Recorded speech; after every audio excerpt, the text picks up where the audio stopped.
It is week 14 of the fantasy football season, just 1 week away from the playoffs for most of you. We are going to be talking our top streamers, some rankings reviews, start sit scenarios, and some news and injury impact for the week. We'll be right back.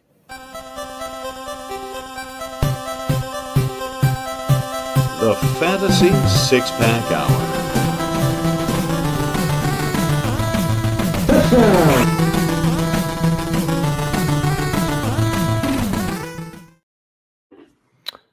All right, and AJ's gone. I don't know what just happened. So there he goes. Welcome to the Fantasy Six-Pack Hour. Technical difficulties within the first 40 seconds. That's awesome. My name is Joe Vaughn, founder of FantasySixPack.net. Over here is AJ. Over here is Corey. What's going on, guys? Not bad. Yeah, not much going on over here. Just, recovering. AJ's gone again. AJ keeps leaving. This is going to be a fun one. I can already tell. I don't know what the hell is happening. So whatever. I'm just kicking him out. Okay. Well, I mean, he's got the first segment, so I hope he comes back. But I guess before we jump into that, though, man, like how are your teams doing? How are you looking for playoffs this year?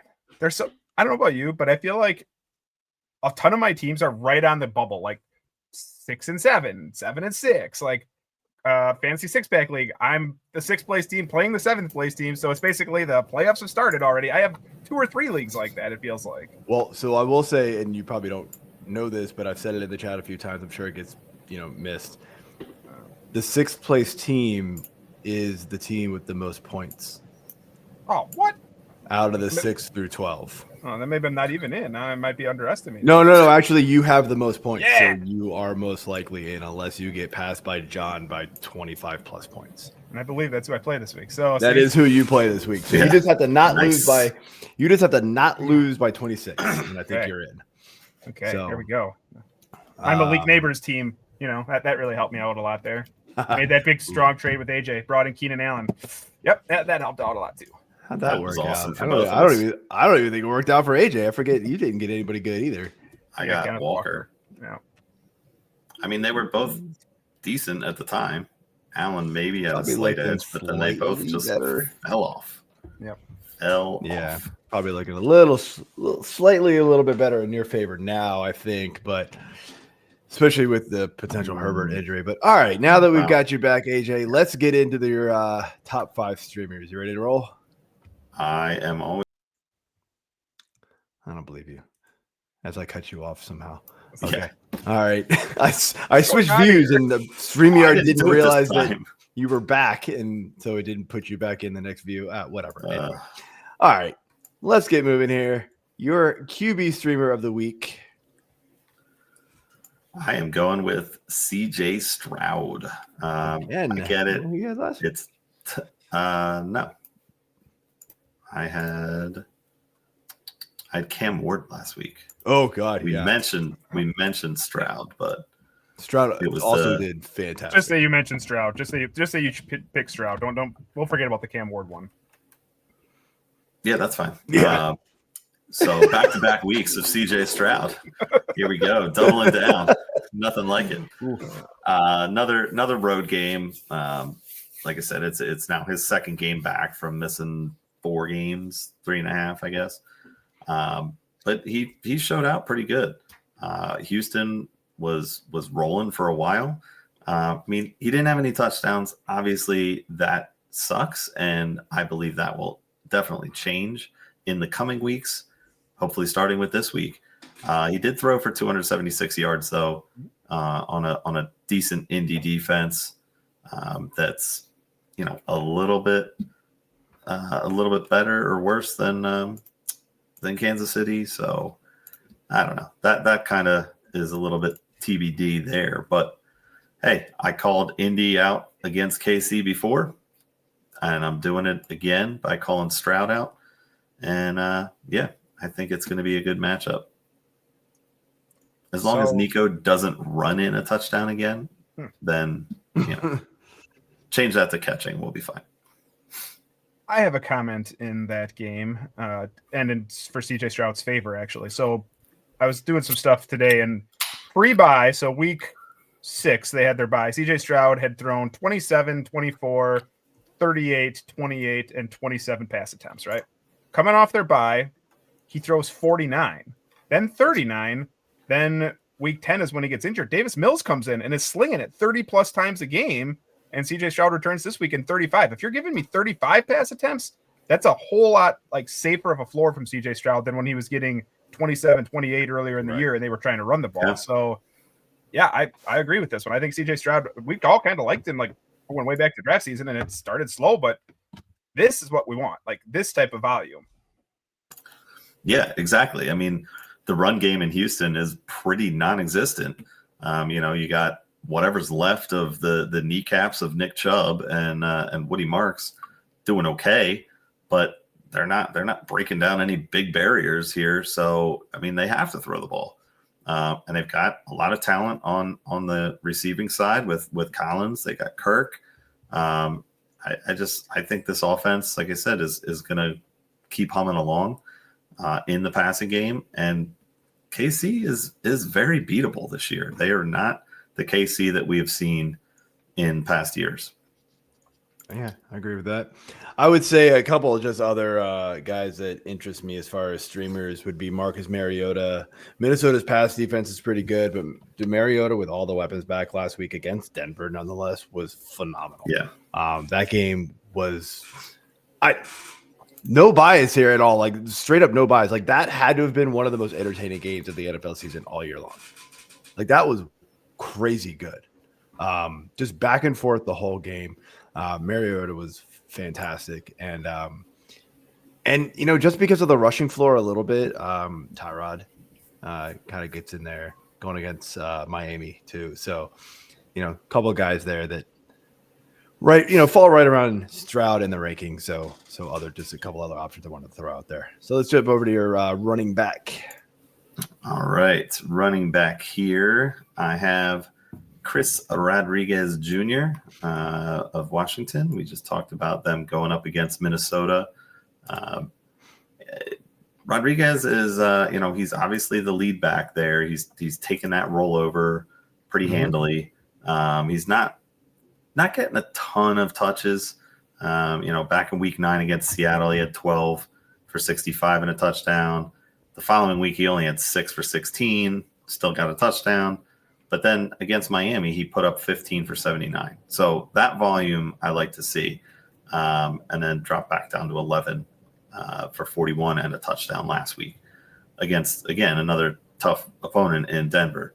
So Minnesota is decent, but they can be beat as well. And the only downside that I have with Rodriguez is he is non-existent in the receiving game. So if you're in a PPR league and you need, help at running back, this may not be your streaming pick, but even in half PPR and standard, as long as he's getting some decent volume with the running, then I'm okay with it. And I'm glad to start him. The other caveat here is that Minnesota has not been good at all this year. So this could be a game where, Washington ends up getting up a few scores and then they just try to kill the clock and Rodriguez gets some more touches. But stats wise, he is RB29 this week on ECR. The F6P projection has him at 8.3 points. He's rostered in 33% of leagues, and the opponent's points against is 19.22. Yeah, this is a solid one. I mean, yeah, sorry, Corey, go ahead. So I was just going to say that Joe and I did the waivers, the 6 guys for waivers on Sunday night. And in the end, I don't remember who I subbed out, but C-Rod got put on as the 6th person on that list. Just as he's an RB1 on his own team, which makes him always viable for fantasy as a flexible option there. So, yeah, I agree with that one. Yeah, I wrote about him in the usage article this past week, and yeah, he is the RB1. And AJ, you're kind of mentioning it, in your analysis here, is that yes, he's the RB1 of his team, but they do still spread the ball about a good bit. Krusky Merritt is still involved enough that it just hurts it just enough.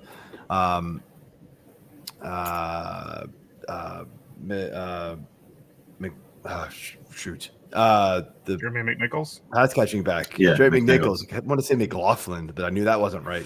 McNichols. I know. That's why I didn't want to say it. He is clearly the pass catching back and will steal a few carries here and there too. But when they're in the 2-minute drill, that kind of stuff, they are using him a ton. And then you get the quarterback, right, running a good bit. Like this past week, Mariota ran the ball 10 times. Oh, excuse me, Mariota. If anybody didn't catch that on Monday night or Sunday night. 9 years into your career or whatever, Oh don't my you think you should have let it be known that you don't like your name pronounced like that? Like, it's one thing if it was the first year. You have been in the league for this long, dude. You're Marcus Mariota. Sorry. Yeah. And it was your name. kind of obnoxious. Super Mariota Brothers show. Well, Collinsworth, the way that Collinsworth was like over pronunciating it was what made it obnoxious. Yes. He's already obnoxious. That made it even worse. But I do like that one. Give me an RB1 on any team. I'm gladly taking it. Yeah. So over to your receiver. All right. This one is kind of following in your recommendation of Tyrod or Tyrod, however he wants to be called, I guess. Still love you, Tyrod. And that's what I'm going to call you. Going with his battery mate. Exactly. Going with his battery mate, A.D. Mitchell versus Miami. The Jets, I mean, they're kind of looking a little better at times, but Adonai's down at wide receiver 33 with an 8.4 point projection from F6P, only rostered in 20% of leagues. So it's highly likely he is available. And the opponent's points against is 22.94. And that's pretty close to what Mitchell put up last week. He blew up with targets at 12 after getting 13 the 2 weeks before that. Only catching 3 of those 13 for a combined 52 yards. Well, guess what? He beat that again. 8 catches for 102 and got in the end zone last week. So Miami is definitely a tougher defense than Atlanta. This division game always close. But earlier in the season in Miami, the Jets lost 21-27, but he still put up 96 yards. Granted, it was 3 receptions on 4 targets, so had a bit of a long run there or reception, but could have been longer by 1 yard if he'd have carried the ball into the end zone. That was the week he dropped the ball at the 1 foot line. Could have been younger. It was. Yes, it was. Exactly. Hey, we can't all be perfect, okay? These things happen. But yeah, I like AD this week. What do you guys think?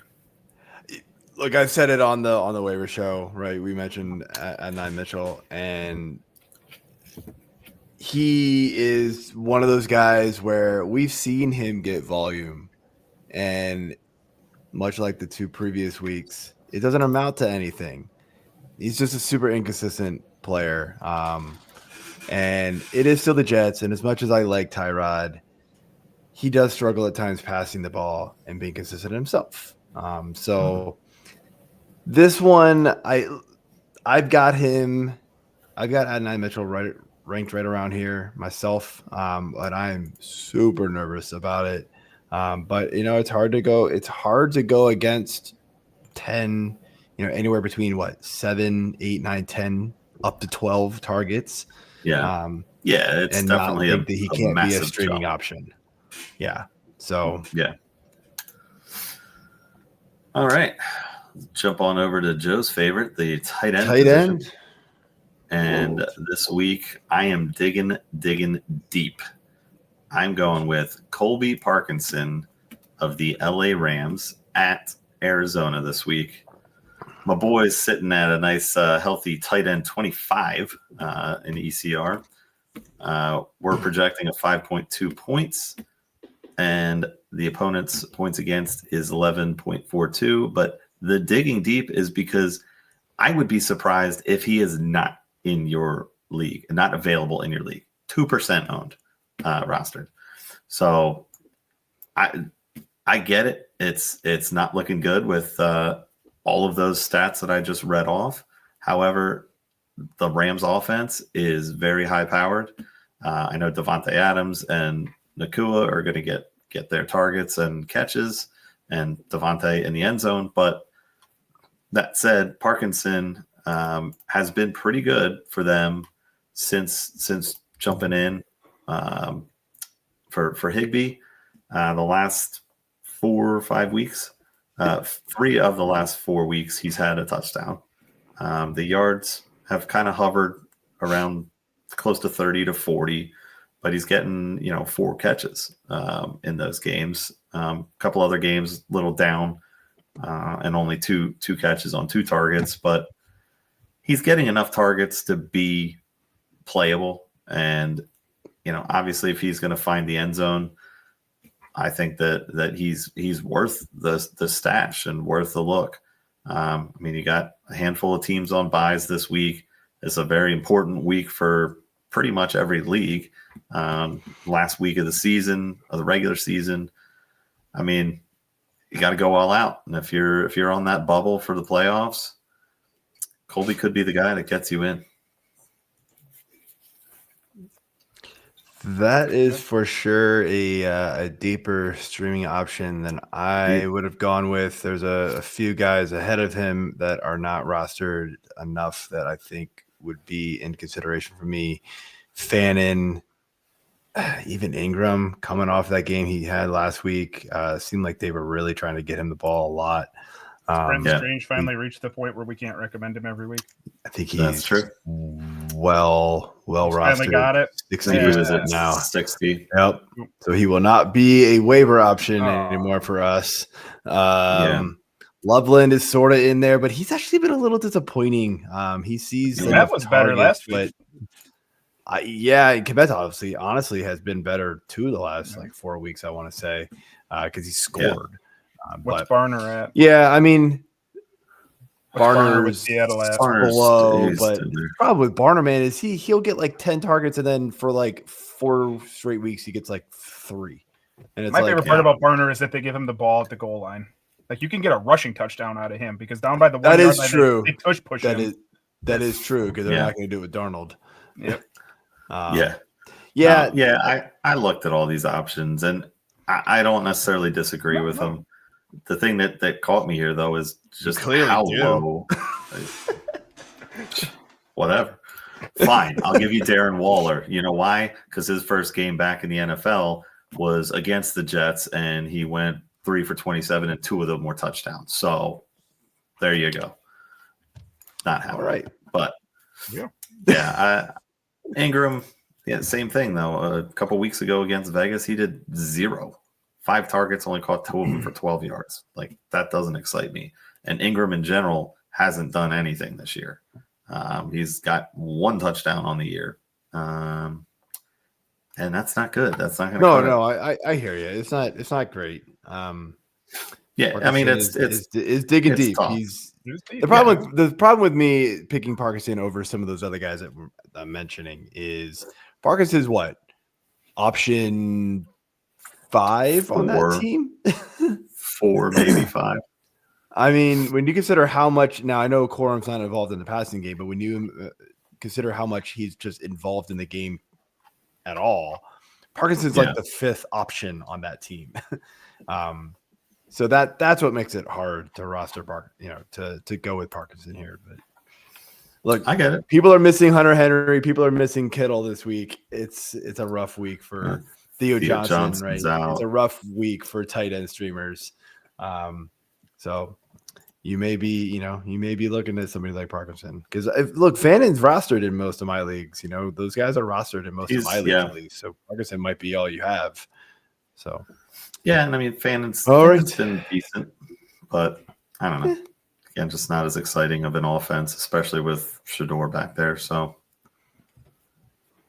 agreed. All right, the Big D streamer of the week. Yes, this week we're gonna go back with a little Arrested Development and hit up some Tennessee. Corey doesn't know what I'm saying. Know. You can tell he has no clue. I don't know what you're doing. Instead of oh no, you don't even know. No, you never heard the song? Tennessee. That's the name of a song. Mm-hmm. Yes. Oh my god. No. That was another reason I wanted AJ, to do that. But by the way, AJ, never do that song at karaoke. I don't know if I'd ever really paid attention too much to the lyrics of that song until I tried to do it at karaoke, and literally turned around about half of a verse in and said, "DJ, I'm done." It's yeah. Oh yeah, no. It's an interesting jam. I was like, "Oh, I should not be rapping to this." No, not at all. Nope. It was like, I'm out. Definitely not. Yeah. So I wanted to bring that to light, just A, because it fit, and B, because I knew Corey wouldn't know what it was. That's the fun we have on this show. But right. Back to the Big D streamer here of Tennessee Titans. They are at Cleveland. They're ranked right now as defense 12 in ECR, only rostered in 27% of leagues. And Cleveland is giving up 9.92 points to the opposing defenses. But again, the reason I went this way is, like I just mentioned, Shador Sanders is not, the next coming of Bernie Kosar. So I think that he's definitely ready to get sacked a lot. Tennessee's got 8 sacks in their last 3 games. Turnovers scarce for them, but turnovers for Shador probably likely. So I think Tennessee can definitely put the lockdown even on the road against the Dog Pound. I don't hate Tennessee, but there's a correct answer for the defense that everyone should be adding, and I don't know what the rostership is right now. What is Tampa Bay at? Tampa Bay is at 60%. Have you seen Tampa Bay's remaining schedule? Like, Tampa Bay's remaining schedule is a pick it up and you're just going with it. New Orleans, Atlanta, Carolina, Miami. So if they're at 60%, it's too high, but that is the one where I tried to get everywhere if I could get them. Yeah, 60% is high for our streaming category here, but it's still kind of low on the scheme of things when you think about how many teams are in leagues, So check. That's a great schedule. That is a fantastic schedule the rest of the way. Lots of defense, defensive players out there, defensive teams, sorry. So that's where I wanted to go with that one. Yeah, I picked them up as my streaming option. Tampa was not available. They would have been one of my options too. However, I will say, New Orleans has every now and then, their offense just randomly just starts going off, and you're like, dang, all right, that sucks. Cleveland's, I'm not really banking on them scoring a ton and really just racking up the yards. Tennessee's defense has been pretty solid all year, actually. Overall, they can actually get some pretty good sack numbers. So I like that against Shador for sure. So, all right. That's what we got for the week 14 top 5 streamers. Thanks, AJ, for that. You're welcome. Jumping over here to the rankings talk. My picks versus ECR as of Wednesday night. I don't know who's going first. Let you guys fight it out. But I've got the AJ.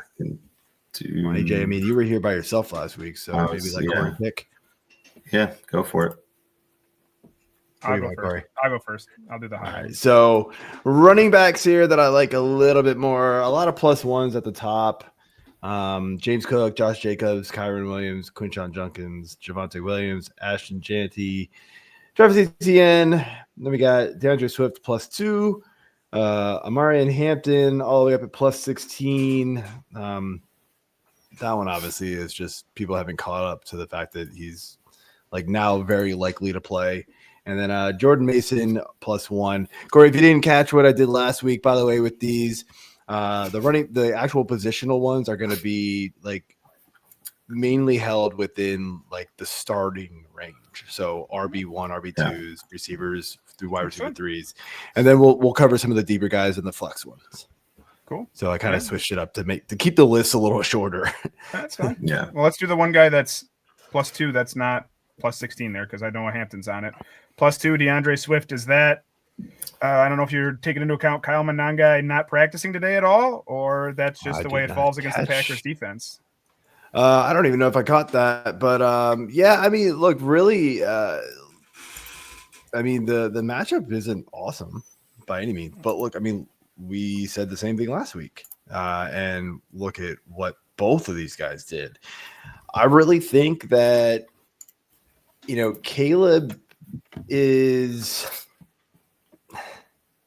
I don't want to go as far as say he's like a game manager, but I feel like he has his inconsistencies where like this run game is good enough now with both of these guys as 1-2 punch that you can count on both of them. And it is a tough schedule down the stretch, don't get me wrong. But I just think that they're gonna lean as much as they can on this running game, and this is how they're gonna have to beat teams.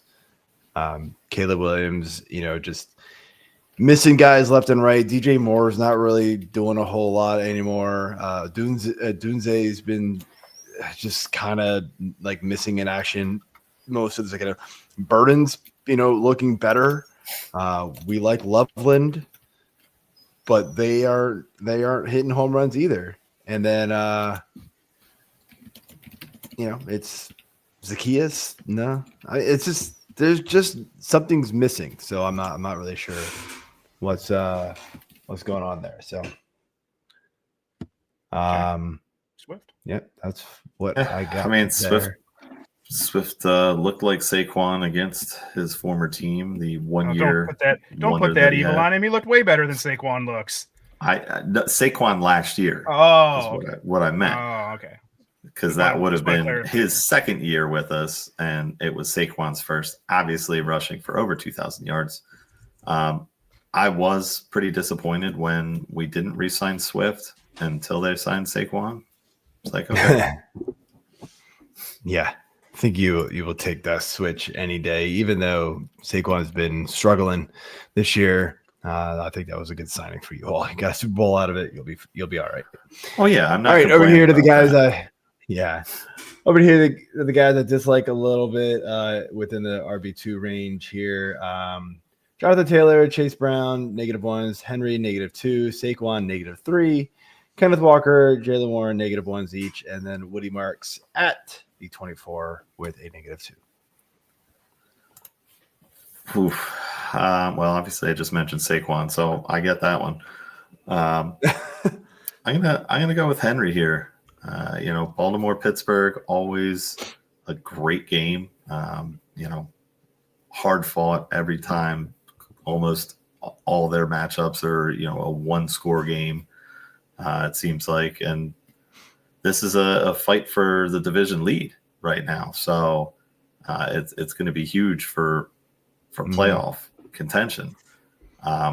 Last week, they should have leaned on Derrick Henry way more than they did, and maybe they would have beaten Cincinnati on Thanksgiving night. But for whatever reason, they didn't.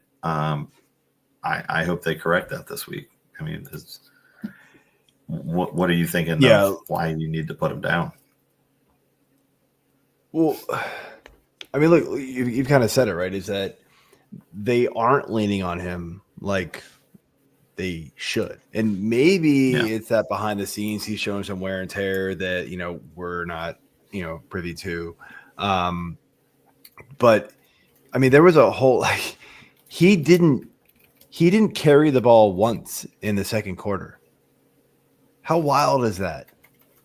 Like, he's just gone. Terrible. And he wasn't injured, wasn't in the locker room, just didn't enter the game. Just nothing. Very weird. And that's when it was close, right? That was still a competitive game at that point. Then Cincinnati came out and, started pulling away little by little. And that's when they've got to pull Henry, right? We've always known that, right? When they get down multiple scores, they pull Henry, they bring in anybody else. Mitchell, now it's Ali or whatever his name is. Rashawn Ali. Not great options, but that's who they've got. And Justice Hill's on the IR, so he's not coming back in to spell anything. But look, really, this offense, man, is struggling right now, and it all starts with Lamar. He looks injured still. Yeah. He doesn't have the explosiveness. There was one run earlier in the game where he finally got around the defender and turned the corner, and I was like, oh, all right, maybe. And then it was like the same thing that I saw the week before, where just that initial burst wasn't there from him, and it's really affecting his ability to scramble around the pocket.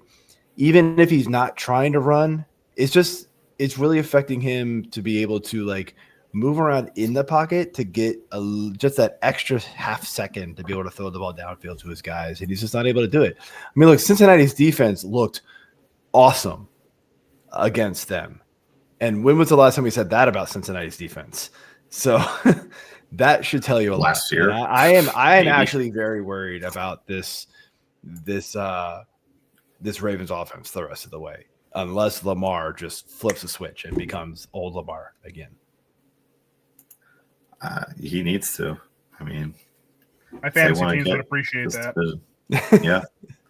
My Scott Fish team would have appreciated it this past week. Yeah. Oh, you got bounced? Yeah. Nah, I'm pretty sure I was bounced before the Sunday night game. Okay. Yeah. Well, I'm still in it. Dave Eddy's still in it. Casey and Steve Hunter, IDP Hunter are we're still in it from Fantasy Six Pack. Nice. The bad news for Dave though is he will be missing Hunter Henry. He's missing Kittle and CMC. Good luck. Oh, brutal. CMC is the top scorer in Scott Fishbowl by over 100 points right now. And I know he hasn't had his bye, but that is an astounding number. So, yeah, that will be interesting to see what happens. But let's jump over here to the receivers here. Corey, longer list. Goes through top 36 here, but Devontae Adams, Jameson Williams, Nico +1s, Terry McLaurin +7, Michael Wilson +8, Christian Watson +1, T. Higgins +49. I was like, what are people doing here? Shakir +1, Alec Pierce +1, Chris Godwin +2, and the aforementioned Adonai Mitchell +2. I'm so freaking sick of Khalil Shakir. I don't even want to see his name anymore. That guy. I know. We're not talking about him because I don't want to talk about him. I don't want to talk about him. I'm so sick of Khalil Shakir. It is Cincy. That's the only thing I think is doing it. Yeah. We'll see what happens. When he gets his one target for a -5 yards, that'll be just lovely. I'll take. Let's do Michael Wilson. So Mark came back ish, and Michael Wilson was still good. And now you're just way up there, wide receiver 15. Well, I don't have Marvin Harrison ranked. Yeah. I don't think he's going to play this week. I'm still impressed that he was good with him. They were both good still. He was decent. Definitely took a massive hit overall. But was used enough still. But it wasn't. You didn't have that.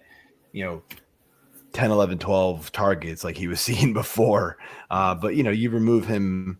I think we're going to get that again. And look, they're playing the Rams. I mean, the Rams have done it all year long to most teams outside of Carolina somehow, and they're going to smash teams. And so what's Arizona going to have to do? They're going to have to pass the ball 50 times again. And that's what we've seen a lot. And so I think, look, if Harrison does miss, Michael Wilson could – I wouldn't be shocked if he finishes higher, but I don't know if I could really put him any higher than this in the rankings. There's just too many really, really good players in front of him. So these are half PPR, so maybe a PPR. He boosts up a couple extra spots, a mover like the Terry McLaurin, who's in front of him at 12 type of thing. But he looked great. And half. McLaurin looked great that week. That was shocked. Easily the best he's looked all season because he burned Surtain a couple times. I was like, hell yeah, awesome. Dude. Go, awesome. Boy. That was awesome. So I don't quite understand why people aren't just all back in with Terry McLaurin after watching that game. I get it. It's one game, but the thing with McLaurin, right, is in which people probably don't really realize is that he was, I want to say he was wide receiver 15 against Kansas City before he got hurt. And then like that week, he actually got hurt like late in that game. And then this week he was wide receiver, like, I want to say like 9. Like the last 2 games have been really good with him. So whatever rust he had early on, gone. Like I think we're back to McLaurin being a high-end wide receiver 2, low-end wide receiver 1 right now. So, and this is not an awesome matchup, but Minnesota's been they're going in the wrong direction, and like the whole team just seems like they're not interested anymore, which rightfully so. All right, guys that I dislike: AJ Puka Nacua, -3, Devonta Smith, -2, Igbuka, -5, Justin Jefferson, -4, Zay Flowers, -3, Pittman, -5, Debo, -4, Rome Odunze, -3, Brian Thomas Jr., -2, and honestly, I could go a lot farther with that one, I'm not going to lie. Troy Franklin, -4, and Quentin Johnston, -4 as well. No -1s on this list, I just realized. That's actually interesting. That is not on purpose. That is not on purpose. That is not something that ever happens. So that's good. I want to go. I honestly don't necessarily understand Nacua dropping that far. Smith, I do. Jefferson, I do. Flowers, I do. What's the deal with Igbuka? Why are you dropping him so far down? Mike Evans effect, or? Well, yeah. Look, Mike Evans is potentially back. We don't know yet. I actually haven't factored that in, but he really hasn't done a lot the last few weeks. And then you're adding in Godwin now, who is, he played pretty well last week. I want to say in my usage article, I mentioned that Godwin had the second most snaps, the most receptions, and the most yards, I think is what it was. I don't have all my stats up right now, but so he outperformed Igbuka in just 1 week. Now, Igbuka's been awesome, but you kind of wonder, like, maybe he's hitting like a rookie wall a little bit. Look, since week 6 in half PPR, he's been wide receiver 69, wide receiver 34, wide receiver 55 by week, wide receiver 4 blew up, wide receiver 44, 50, and 43. I might have him ranked too high. He's just not doing it. He's just not getting it done. And you're adding Bucky back into the mix. They don't need to, just sling the ball around as much. It's I'll be honest with you. Remember I traded away Igbuka early in the year. I think it was the Fantasy Six-Pack League.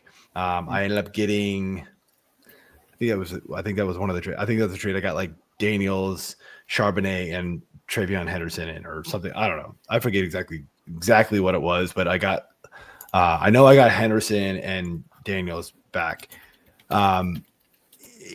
Igbuka turned around and did wide receiver 8, wide receiver 1, like just crush it, right?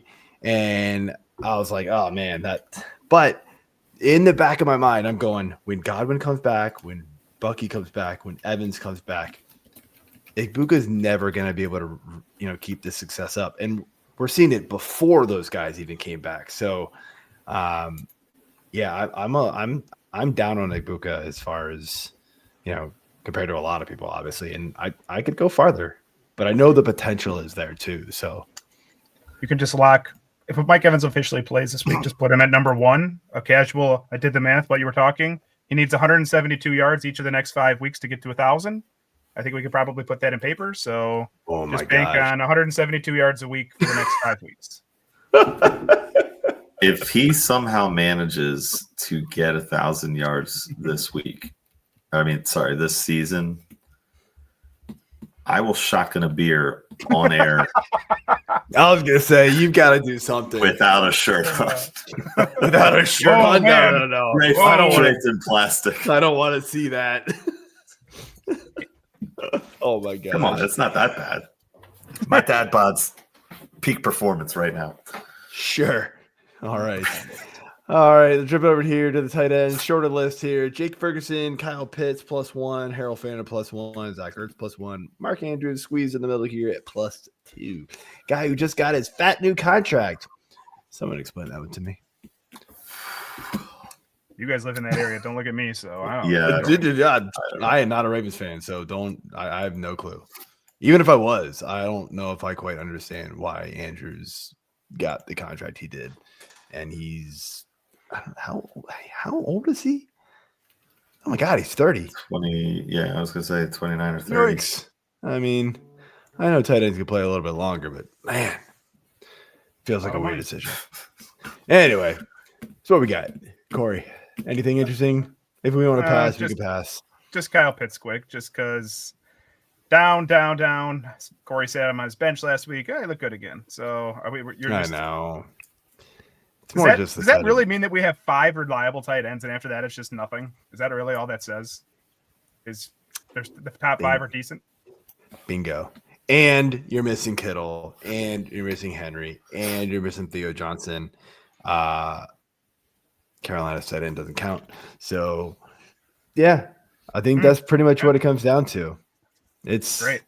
It's a rough week for tight ends streaming because there's a lot of good tight ends missing. So, and look, the Seahawks are bad at covering tight ends. They allow the 5th most points to tight ends. So if there's any week he's gonna do it again, there we go. There we go. That's what we got.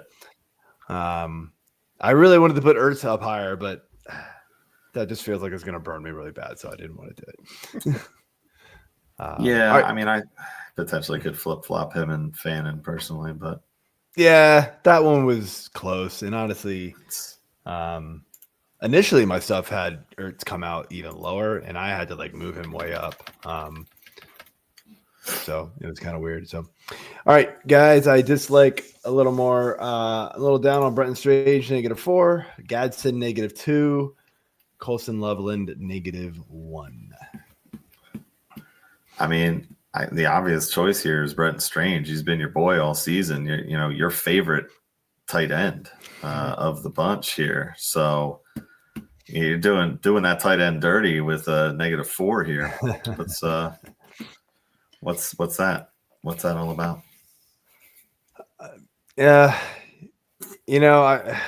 Honestly, I look at this a little bit more, and Indy's actually not good against tight ends. Some of my early numbers that come out sometimes are a little wonky. Things sort of fix themselves as the week goes on. This might be one of them. But Strange is still, only seeing 4 or 5 targets a game. And last week wouldn't have been awesome had he not he finally caught a touchdown against one of the toughest defenses against tight ends, nonetheless. Which is weird. That was awesome. Well, this could be one where I put him over some of the guys like Kyle Pitts and things like that. I wouldn't be shocked if by Sunday I have him over top of Kyle Pitts, even maybe right below. Because he's just involved enough in this offense, and Brian Thomas Jr. is bad. Parker Washington's banged up. It's Jacoby Myers and Brendan Strange mainly. It seems like now. So, all right, jump over here to the flex. These lists are a little bit longer. Try to go as deep as I can without it just being unreadable. But long list here. All the plus ones here. Devin Neal, Worthy, Bam Knight, which this was before I knew DeMarcado practice, so that one would probably change. A lot of other guys here. Zach Charbonnet plus 10, Higgins plus 2, Isaac Tesla plus 9, Darren Waller plus 4. I've got Dortch plus 36. That's the same logic as Wilson, honestly. Pat Bryant plus 16, and Dallas Goedert plus 4, and Algier plus 2. Let's do Tesla against Dallas tomorrow night. The stepping into the Amon-Ra role.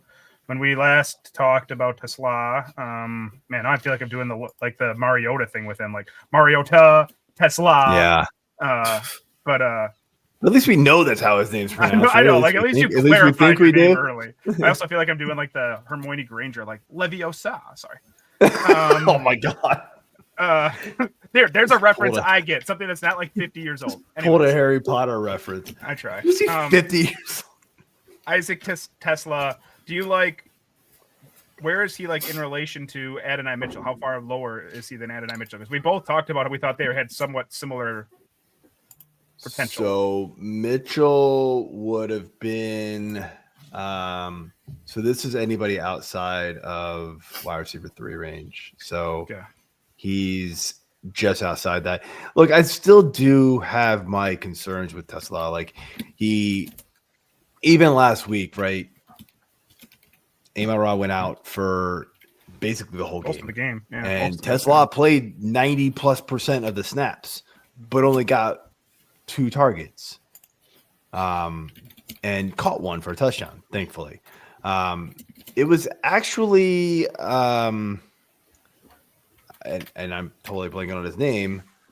Some guy that they signed that day. It was some guy they signed like the day or before, or off the practice squad. But like he's been on their team before, and he has played with them before. But he saw 4 targets, and so that's where it's like, do we want to trust him more?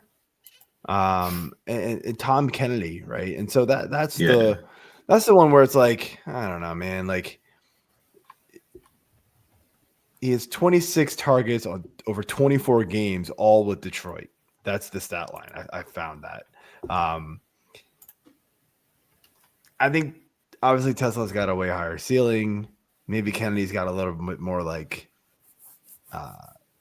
cohesion with Goff and whatever, but I still think Tesla, just because of that touchdown upside, like they've targeted him in the end zone a few times this year already. So, against Dallas, Dallas has been playing better defense lately. Don't get me wrong. It has been way better.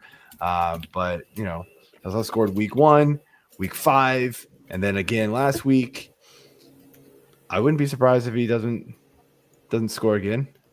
And hopefully he just sees more targets with him being on the field so much. Should be a great game tomorrow night. Really looking forward to that one. Yeah. Hopefully it's a little high scoring. I would. Should be. I hope so. I got a lot of players on both sides on my team, so let's go. AJ flex guys like a little bit less. Kareem Hunt -11. Chris Rodriguez -3, David Montgomery -6, Vidal -13, Mooney -2, Keenan Allen -7, Gainwell 18, Corum 10, Loveland 2, DJ Moore -10, Bashal Tutin -8, Trey Tucker -8, Tony Pollard -5, Luther Burden -8. Oh man, all out on the Bears passing game. I just realized. Yeah, I see that. I kind of want to go Gainwell here because it's such a huge number, but I feel like that's just because of his inconsistency. Although he's always involved in the receiving game, so yeah, why not?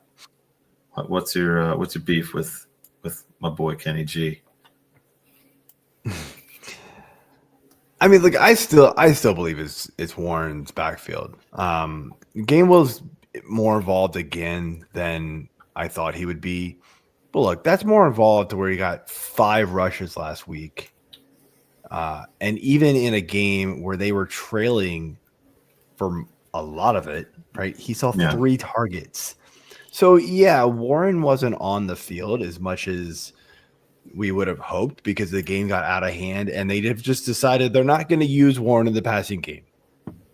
Okay, that's like what he did for the first 3 years of his career. Makes perfect sense. Nope, we're done with that.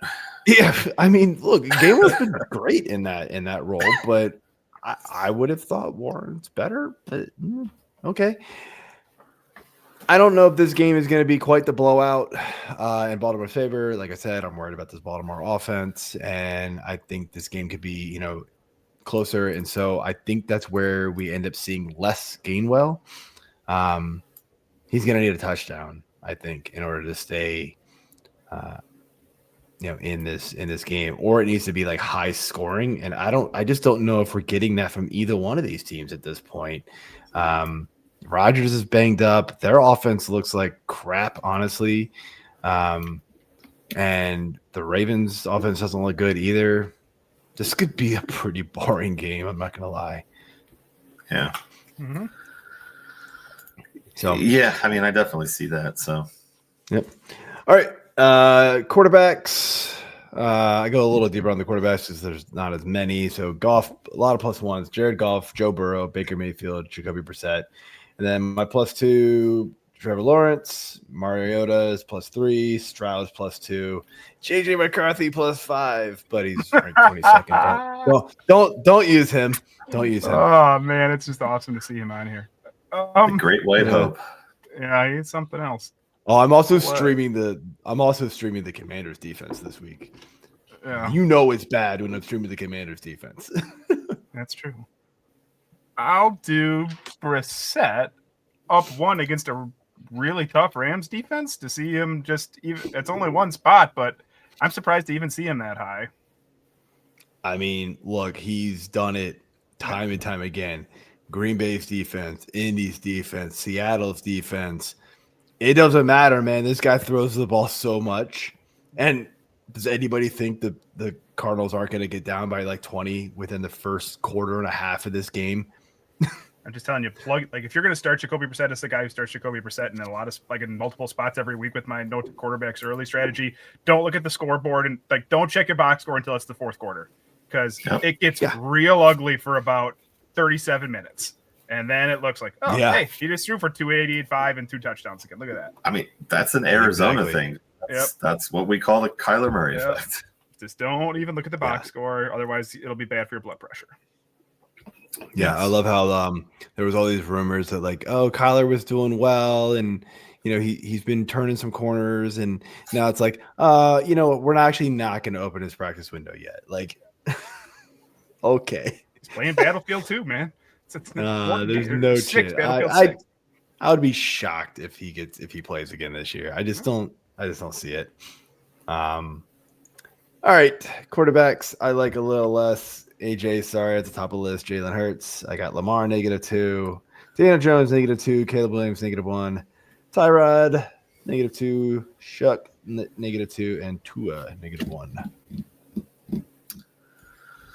I mean, I get the first 2 on the list, so not really surprised by those. Danny Dimes is a bit surprising, though. I mean, he's been pretty damn good for most of the season. Kind of fallen off a little bit the last 2 weeks. So is that what you're looking at here, and putting him behind the likes of Justin Herbert, who might not even play? Trevor Lawrence, Bo Nix, who put up -4 points against Vegas the last time they played on that boring ass Thursday game. It wasn't -4. It was positive points. I know what you're talking about. Less than double digits. Yeah, look, I mean, Daniel Jones, and I mean the whole Indy offense kind of has taken a huge step back, and it starts with him, right? We're now finding out he's got this like fractured, tibula or whatever it is. Yeah, he's trying to play on it. Looked terrible in the beginning of last week's game. Kind of got going again eventually, but it wasn't the same. He's not running, that's for sure. But was just able to just do enough behind the pocket there to get that game going. It really is just and look, Jacksonville, their defense is not great against quarterbacks, against the pass. So like if he was like 100% healthy and this was like first 5-6 week Daniel Jones, I think he'd be a top 10 quarterback. But right now, this is not looking that way. Yeah. So, Yeah, shout out to NFL players. Shout out to NFL players playing through these unbelievable injuries, like Daniel Jones fractured fibula. Justin Herbert's going to try to give it a go here. Broken wrist. Aaron Rodgers broken wrist, just out there manning up. Like, I don't want to go to work when I stub my toe hard. Like, just saying. Yeah. And I think I no idea. I don't remember if it was last week when it was just you and I, Joe, but somewhere along the lines we were trying to figure out the age, which one between Flacco and Rodgers is closer to being 6 feet under, and it is Rodgers. Actually, he is the older. That was a few weeks ago. Yeah, that was the icy hot bowl, wasn't it? Or no? No, it was after that. Okay. Was it the second time they played? Did they play twice? I don't remember. Whatever. Who knows? Somewhere it might have been mentioned in passing or something. All right. Well, that's it for the rankings talk here. Gonna jump into the news and notes. Let's rapid fire through some of this. Corey, start off here with we mentioned the injuries. Justin Herbert underwent his surgery today to stabilize the fracture in his left hand. Considered day-to-day. Unfortunately, the Chargers play on Monday. So this is not helpful. I don't know.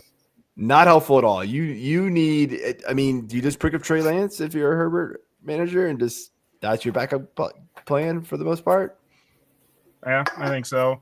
I think he's going to play. He said he's preparing to play. He expects to play.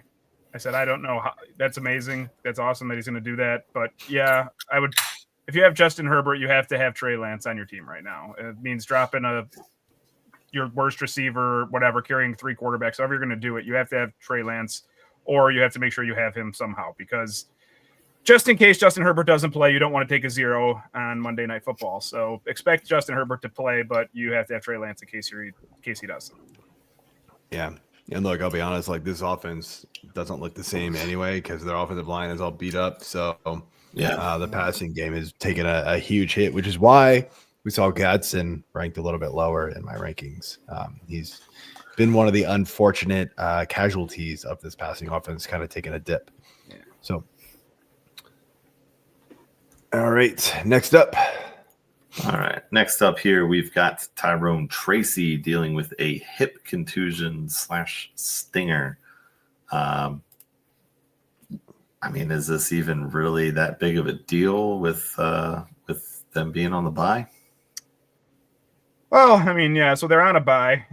It sounds like crisis averted. I think he'll be okay to come back after the bye. If he's not, Singletary looks good. I mean, we can say what you want. Devin Singletary looks really good back there.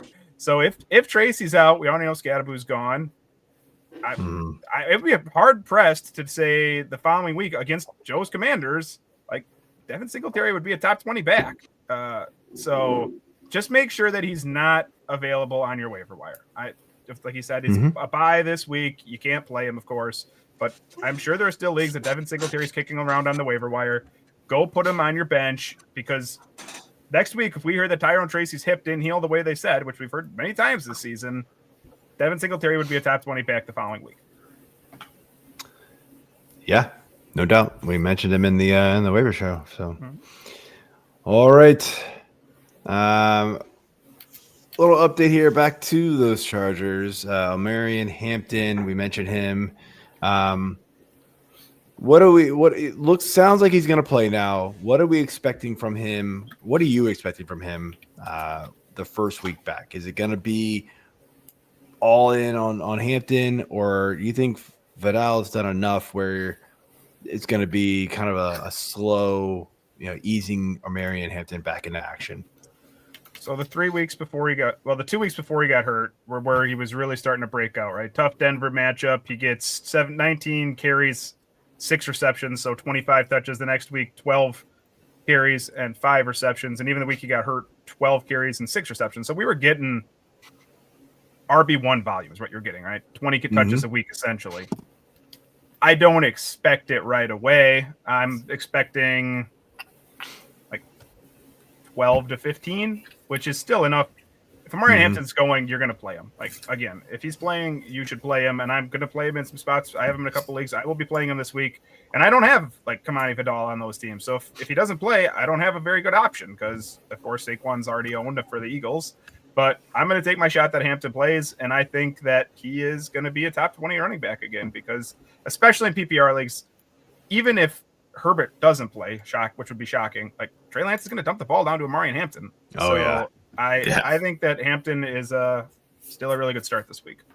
Yeah, look, I would compare this a little bit to the Bucky Irving return, right? To where we heard directly from the coach. He's not going to get his full workload. Expected to be similar to what you got from like Chris Godwin the week before. Chris Godwin the week before came back and played 35% of the snaps. So everybody's freaking out. Oh, no, you can't play Bucky Irving. Running backs are different than receivers. Sure, right? You can. A running back that gets 40% of the snaps could get a carry on 90% of those. That would be 15 to 16 touches. And Bucky Irving actually got more. I think he got like 50% of the snaps or maybe slightly over. And he got like 15, 16 touches. And so it played out almost exactly the way I said it would.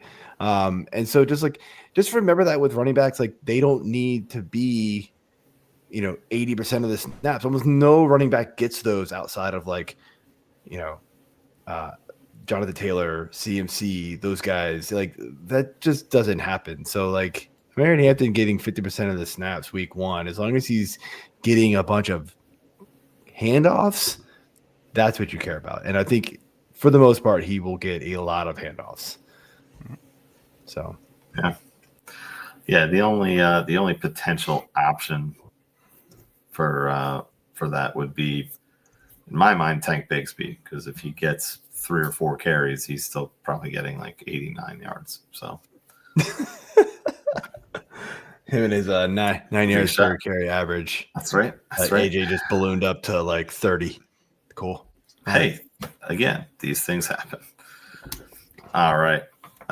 So next one we got here is Amon-Ra St. Brown dealing with this ankle injury from Thanksgiving. What do you think is going to happen with him for tomorrow? I mean, it's still a full week away from his last game, but I don't know. It just seems weird because it's Thursday and Thursday. Yeah, I don't think he's going to play. Officially, like you said, they listed him as questionable. He hasn't practiced at all this entire week. Does he need practice? Probably not. I think if Amon-Ra St. Brown, if he could play, I think he would be fine. You're going to play him, but I'm very surprised if you play at this point. That looked pretty severe. And originally, Dan Campbell said a week or 2. Like you said, it's a week since they last played. Then you get this mini buy off, so he wouldn't play again for another 10 days. I think that's what they're going to do here and be cautious with Amon-Ra St. Brown. Yeah. Yep, I would agree. Another receiver here. What? I was going to say the only thing that would give me hope that he plays is Detroit's still trying to get to the playoffs, and like Kansas City, like the Eagles, honestly, and possibly Green Bay, here and there, Tampa maybe, with Baker struggling. A lot of these teams that have been really good aren't that good this year. So, they made these games now are becoming even more critical to get wins. But if he can't go, I wouldn't push him. All right. Another receiver here. We got Mike Evans. Mentioned him just slightly. Is practicing. Sounds like it's a little bit quicker than originally expected here, but and also just a little side note, who gets forgotten in all of this is Jalen McMillan. Also at practice today, but we expected either one of them this week. Oh, that's a good question. I would be still surprised if Mike Evans plays. If it is, it's the Chris Godwin 2 weeks ago when that was, would you say 30-ish snaps? I don't think he's playing a full workload. 35% of the snaps. Something like that. 35%. Like, I think that's what you could get, and it would probably be a decoy. I know I made the jokes earlier. Like, I don't actually think he's going to do anything this week, and maybe the following week then against Atlanta. This week they play New Orleans, Atlanta, and Jalen McMillan. We actually haven't seen him all season. Remember, this was preseason when he tore his he injured his neck, right? He's dealing with a neck injury, and he tore some ligaments and had some fractures in his neck. It's good to see him back out there, but again, it has to be more. I don't expect Jalen McMillan or Mike Evans yet this week. I expect Mike Evans the following week, and neck injuries are so tough to predict. Like, Jalen McMillan could be back, but I don't know if he'll even be what we've come to expect. Like, that stuff can be really tough. Yeah, Jalen McMillan was a great story last year at this 6 time, weeks, like right now. like won people leagues, man, and he was awesome. But that might be the last we heard from Jalen McMillan, unfortunately for a little while. But all right, moving on. Okay, next up here we have Aaron Jones dealing with the shoulder injury. We've already kind of talked about how Minnesota's been very down this year. Another team from playoff success last year, or regular season 2 playoffs. They're saying it's not considered serious. He's currently day to day. What do you make of it? Yeah, so they took him out early, but remember, this is a game they were down 0-20, and Max Brosmer was out there looking like worse, like my middle school quarterback did. So yeah, Nathan Peterman. Is that what you said on the waiver show? You got it, Nathan Peterman. That's exactly who I compared him to. So nice. I think that Aaron Jones could have come back if the game was more competitive last week. I expect him to be back this week, which means it's better with JJ McCarthy, I guess, which is saying something, but it's not good. You could probably get 10 points in a PPR league out of him, and Jordan Mason goes back to being you're hoping he scores a touchdown, and they scored 1 touchdown the last 2 weeks combined, I think. So you're not going to get a lot of them. Aaron Jones, if you want to play him, I think is fine. Jordan Mason, you can leave on the bench.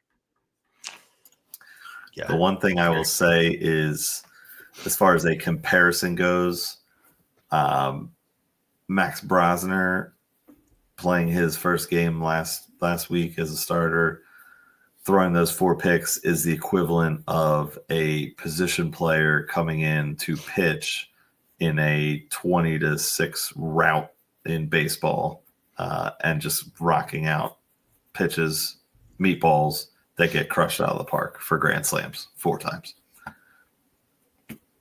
That's what I would put it as, but that's just me, I guess. I don't know. You heard it here first. Max Brosmer, the Miguel Rojas of the MLB, of the NFL. Sure. I'm into it. Speaking of Miguel Rojas, the MLB free agent trade tracker updated with that breaking news. There we go. If David's watching, we got you, man. Keep yelling at me for not promoting it. There you go. All right, T. Higgins, mentioned him as I had him ranked super high compared to everybody else. Still in concussion protocol, but limited at practice today. I don't know. Sounds like he's going to play. this seems pretty normal at this point. Yeah, it's a pretty standard situation now. I mean, the concussions are all another one where everybody reacts differently to them. Some people miss 2 weeks, but at this point, he got concussed in week 12. He missed last week. They play Buffalo this week. I would expect this is like the first game since week 1 that the Bengals offense is what we expected it to be, with Joe Burrow and Jamar Chase, T. Higgins, and Chase Brown. I think everybody's there. Jamar Chase isn't suspended. Joe Burrow's not hurt. T. Higgins isn't concussed. Like this should be it. We'll see how long they actually all last together, but this should be the one where we actually see if they can, keep it going. They looked great last week against Baltimore too. So fire T. Higgins. Yeah, they did. They did look good. I am definitely all back in on that. So yeah. All right, last one up here. We have again. This one's just like Minnesota. burn through a bunch. Just the rapid fire. Minnesota-related news with Adam Thielen released. Parker Washington did not practice with a hip. Jaden Reed, Matthew Golden, both limited. Monangai, who we talked about earlier, dealing with an ankle. Rome's dealing with a foot, did not practice. And for some weird-ass reason, Deshaun Watson has been put on the 21-day practice window, having that opened. So I don't get that one, but yeah, go for it. Rip through it. What do you think? Well, I honestly forgot that Deshaun Watson was even on the team anymore. Like, which is terrible because I know that he's massively overpaid and he'll be there until the day that his contract expires. But I saw the video of him throwing today at like a super snowy practice in Cleveland, and his was an Achilles injury. Whatever. Don't worry about it, Deshaun Watson. The other ones. Adam Thielen. Buddy. Adam Thielen Don't already worry about it. Adam Thielen, I think, signed with Pittsburgh already. Not that matters. Yes, he did. He did. Won't Yes, affect anything, but he already signed with they Pittsburgh. claimed him. Oh boy, good luck. Parker Washington, that's another one of Joe's guys. Joe loves all the Jacksonville Jaguars. Not practicing with a hip, like he said. It's really Jacoby Myers is the only one I want to play in Jacksonville at this point because Brian Thomas is inconsistent. Brenton Strange is inconsistent. Even ETN and Tootin do enough weird things week to week that it's even hard to trust them. So Parker Washington, ETN's fine, but you don't really Parker Washington. If he does, I wouldn't play him anyways. Jaden Reed and Matthew Golden. I actually think we're going to get both of them back this week, which goes back to adding the too many players back into Green Bay thing, where we have Jaden Reed, Matthew Golden, Christian Watson. I'm forgetting somebody. Dontavian Wicks coming off of a huge game on Thanksgiving there. So suddenly they're all back, I think, and we'll see how that works out as they try to divide carries or divide receptions up. And Monangai and Rome. So Monangai didn't practice with an ankle. That's why I asked Joe with Swift if that'll boost him up. If Monangai's out, like fire up DeAndre Swift. Like then he's like RB1, then he's way up there. If Monangai's in there, you can play Monangai. Roma Dunze is on the Khalil Shakir. I don't even want to hear your name anymore. I'm so sick of Roma Dunze and his 2 catches for 5 yards some weeks and then 8 for 105. Like, it's so irritating. Who do we like more? Shakir, Adunze, or Keon Coleman? I'll take Shakira. The singer. I will take Shakira. That's it. None of the rest of them. None. Nope. Oh my God. I'd like to put them all into a weird vacuum machine and just take the good parts of each one of them and have them come out as a mutant and still suck worse than what they all do combined as it is. Yep. Okay. I mean, I don't know. That happened. I don't really know what's happening. That is the thing that was said. Okay. Their mutant power would be like who can suck away the other talent away from all the other players to just suck all the fantasy goodness out of all their situations. Yeah. That's their mutant power. As soon as you line up next to another fantasy receiver who kicks ass, you'll absorb their powers, and then both of you will suck. Yep. You got it. That's exactly what Khalil Shakir did Although there's no other good receivers in Buffalo. Well, there's like 17 guys that are all the same, and they added Brandon Cooks to make it an 18th one, just to really bring it home. Ugh. Yep. Ugly. All right. Yeah, that's it for the show. I don't know, AJ. Do we want to roll back to last week and ask Corey if he knows who Turd Ferguson is? Yes, we did. Well, I almost brought it up when Ferguson was on the list earlier.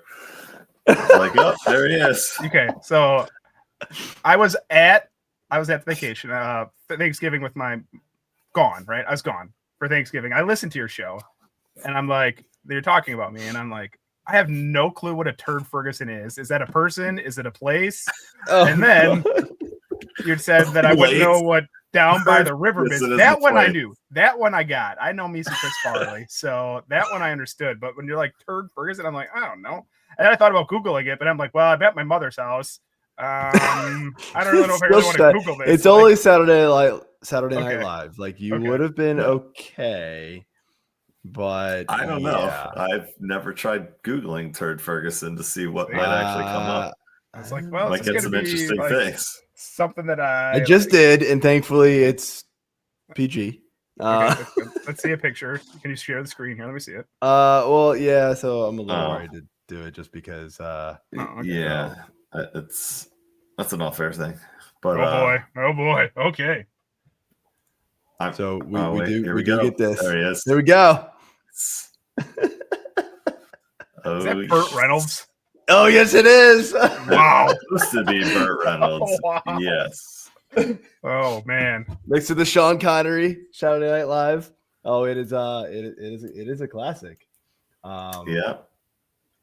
And finally, back again, Burt Reynolds in a commanding lead with $14. Hey, check out the podium. Look at this. Mr. Reynolds has apparently changed his name to Turd Ferguson. Yeah, that's right. Turd Ferguson. It's a funny name. It is a funny name. Great. He's not wrong. And yes, that's what we got. That is what we got. So you should go look up all the old Saturday Night Live Jeopardy skits. They are the best. They're great. The absolute best. Pure gold. All right. So on that note, we are done for the week. Good luck in week 14. Hopefully you make your playoffs, and we see you back here for week 15. We will check you out later.